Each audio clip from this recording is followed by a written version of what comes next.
வீட்டில் எவ்வளவு பூஜைகள் புனஸ்காரங்கள் பண்ணினாலும் நம்ம கோவிலுக்கு போகும்போது பார்த்தீங்கன்னா மனசு வந்து ஒரு தனி சந்தோஷத்தை வந்து கொடுக்கும்.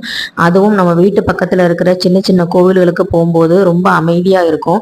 பெரிய கோவில்களுக்கு போனால் கூட அந்த அமைதி வந்து கிடைக்காது. ஆனால் அந்த சின்ன சின்ன கோவில்களுக்கு போகும்போது நம்ம தாய் வீடு மாதிரி நம்ம நிறைய அடிக்கடி போகிறனால நம்ம உரிமையாக எல்லாமே வந்து பண்ணுவோம், எல்லாமே எடுத்து செய்வோம். அந்த மாதிரி பண்ணும்போது ரொம்ப ரொம்ப சந்தோஷமாக இருக்கும், மனசுக்கு திருப்தியாக இருக்கும்.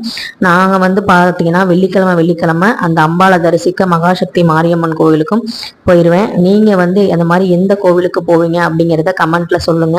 நீங்கள் எந்த அம்பாளை எந்த கடவுளை வந்து வணங்குவீங்க அப்படிங்கிறதையும் சொல்லுங்க. இன்னைக்கு சங்கடகர சதுர்த்தி, அதனால விநாயகர் பெருமாளுக்கு வெள்ளருக்கு அந்த பூ வச்சுட்டு அதுக்கப்புறம் வந்து பார்த்தீங்கன்னா எல்லா இறைவனுக்கும் வந்து நான் வந்து தீபம் வந்து ஏற்றினேன்.